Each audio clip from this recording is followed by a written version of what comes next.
Alors nous sommes rendus au chapitre 5, j'espère que tu as aimé la lecture. Et en fait, tout est dans le titre, c'est « Retirer la poutre ».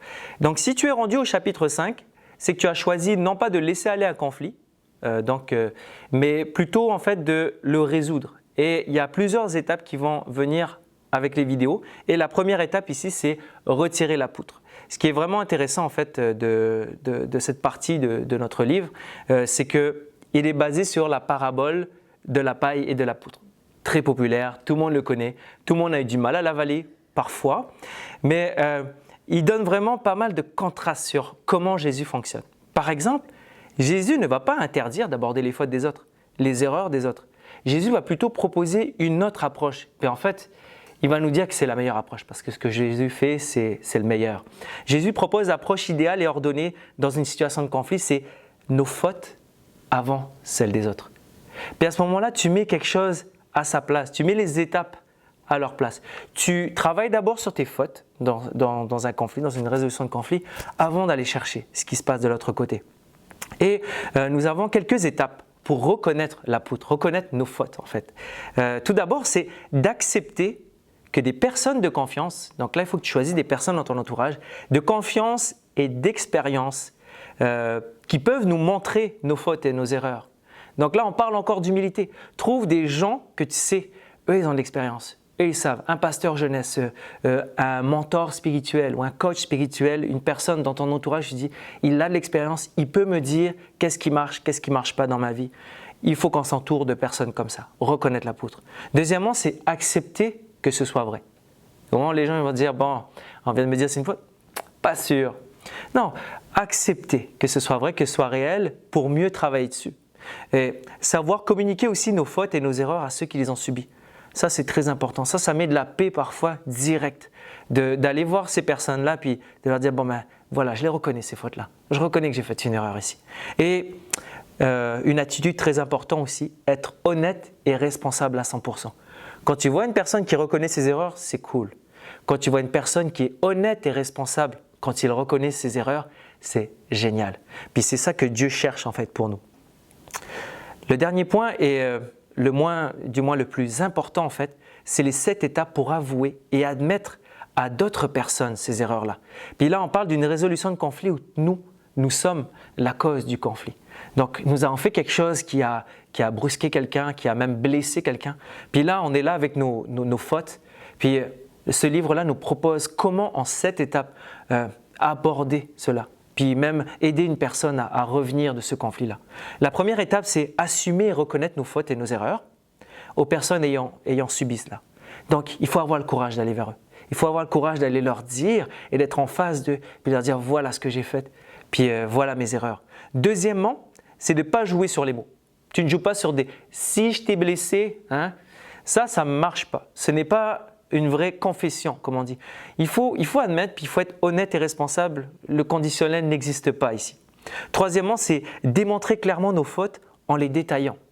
C'est sûr que ça peut faire mal de dire clairement ben voilà ce que j'ai fait.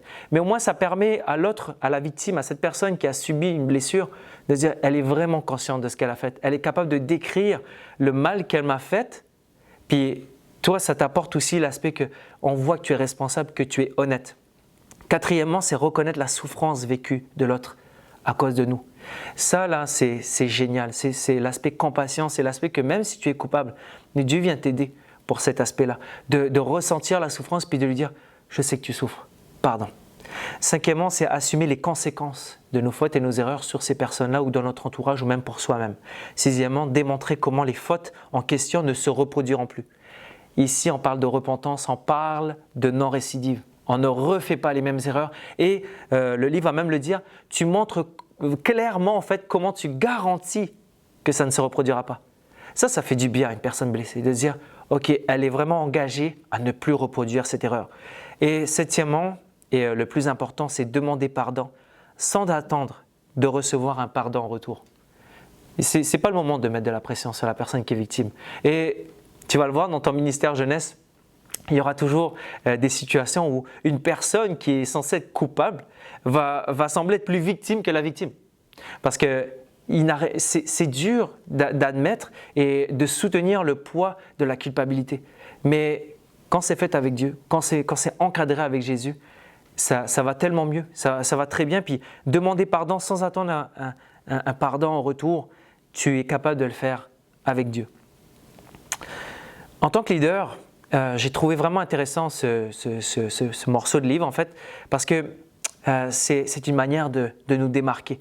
Capable de reconnaître nos erreurs en tant que leader, là, c'est génial. Capable de demander pardon avec honnêteté, sincérité et respect, c'est vraiment un modèle, c'est un exemple qu'on peut donner en tant que leader, responsable, pasteur, jeunesse. Il y a tellement de la force. Et souvent, quand on parle du monde séculier, demander pardon, ça a l'air d'être une faiblesse. Tu demandes pardon, tu es faible. Mais quand on marche avec Dieu, demander pardon, c'est une force. C'est une force spirituelle, c'est une force d'humilité. Tu arrives à admettre et les gens et les jeunes vont vouloir te suivre pour quelqu'un d'aussi honnête, quelqu'un d'aussi bon, quelqu'un qui reflète, qui imite Dieu finalement. Les jeunes se rappellent bien plus des actes et des comportements qu'on a plutôt que nos messages pendant les réunions. Ça, avec l'expérience, là, ton message, il peut durer 20 minutes, mais tout ce que tu fais en dehors ou avant ta réunion, ou même quand tu passes la semaine avec eux à faire une activité, c'est ça qui va leur parler plus. Ils voient la personne qui lit des choses, ils voient la personne qui fait des choses. Si ça fit, c'est génial. Ta prédication, elle est là, elle est dans leur cœur. Et je trouve vraiment intéressant cette petite mention. Pour nos jeunes, ça serait bien de leur enseigner le plus tôt possible de savoir demander pardon. Parce que ça va leur éviter tellement de blessures, tellement de souffrances, tellement d'erreurs, tellement de manières d'éviter les remords, les culpabilités ou même les murmures, des situations qui empoisonnent en fait la vie d'un jeune. Alors que nous, en tant que responsables, leaders, on aurait pu leur présenter sur une série de messages. Voilà, c'est quoi le véritable pardon. Et comment tu ferais pour apporter ce pardon-là à un jeune? À lui montrer comment le faire?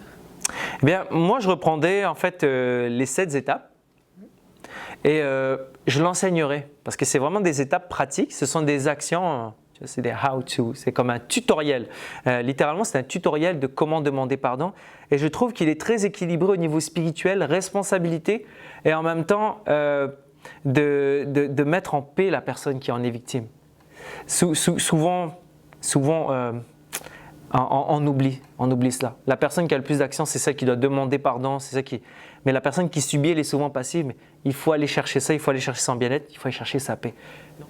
Alors, nous sommes rendus au chapitre 6, redresser avec douceur.